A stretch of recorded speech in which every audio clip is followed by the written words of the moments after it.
Las noticias como son. Petro ayer dio una extensa entrevista a CNN en español y, entre otras, habló sobre Venezuela. Don William Calderón. Así es, Luis Carlos. El presidente Petro dio una extensa entrevista donde habló, como ya lo reportamos inicialmente, de las elecciones en Venezuela, diciendo que era un error haberlas hecho tanto del lado de la oposición como del mismo gobierno, porque no había garantías de ninguno de los dos lados. Pero también se refirió a otros hechos, la situación interna en Colombia. Dice claramente que no se quiere quedar después del 2026, que la Constitución en Colombia no lo permite y que él respeta la Constitución. Y volvió a hablar de Pegasus, a propósito de lo que estábamos conversando hace algún momento, de esa denuncia sobre que en el gobierno del expresidente Iván Duque se adquirió ese software para hacer interceptaciones, y también del plan para asesinarlo. Dice que hay ya conversaciones muy amplias con las autoridades norteamericanas para tratar de brindar, de proteger la seguridad del presidente y de su entorno familiar. Amplia la entrevista, obviamente lo más relevante, lo que tiene que ver con el cambio de posición frente a Venezuela. No va a reconocer las elecciones en Venezuela como ganador a Nicolás Maduro hasta tanto no se revelen las actas de los resultados electorales. Estas fueron algunas de sus palabras.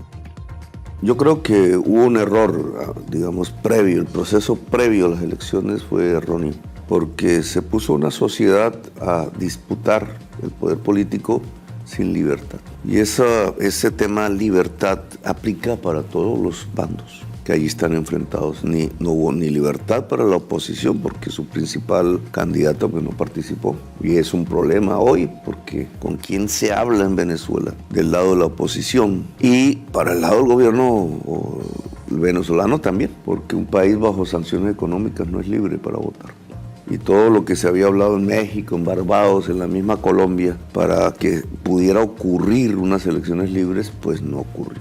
Con el presidente Lula ahora voy a charlar, nosotros quedamos en un punto, si no hay presentación de actas, no hay reconocimiento. Con el gobierno mexicano llegamos a ese acuerdo, ahora cambia el gobierno mexicano, vamos a reunirnos aquí en Nueva York y luego en México en el cambio presidencial para construir una posición común de Brasil, México y Colombia alrededor del problema sin salida en que quedó Venezuela, con un propósito, que haya una solución política en Venezuela. Y solución política en Venezuela es de los y las venezolanas. Todos los demás podemos opinar todo lo que quieras, pero la decisión política es del pueblo venezolano.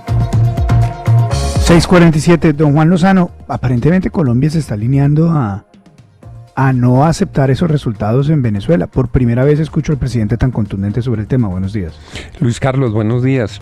Pues yo no sé si eso al final es contra Maduro o contra la oposición, porque es evidente que hubo fraude, es evidente que las actas no van a aparecer. Entonces, esa frase, si se hubiera presentado la noche de las elecciones, como lo dijo Boric, uno diría, pues muy importante, porque no se puede reconocer el triunfo de Maduro.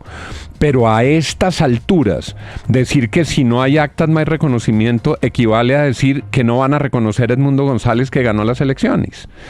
Es que en este momento de la historia, Luis Carlos, a nadie le queda duda de la forma como se manipularon los resultados electorales y cómo se entregaron unos supuestos escrutinios que arrojaban supuestamente a Nicolás Maduro como ganador. Entonces, a estas alturas, decir que sin actas no hay reconocimiento no le hace una apuesta a la democracia, sino que le sigue haciendo el juego, desde mi perspectiva, a Nicolás Maduro, porque además equipara la falta de libertad de la oposición causada por el régimen, causada por quienes gobiernan, quienes detentan el poder de Venezuela.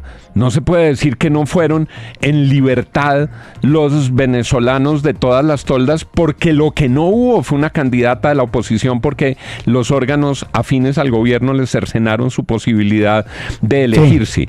Y cuando hay elecciones, Luis Carlos, y el pueblo se pronuncia, la única salida tiene que partir del reconocimiento de la voluntad popular. 6:49 en la FM. Las noticias llegan primero en la FM de RCN.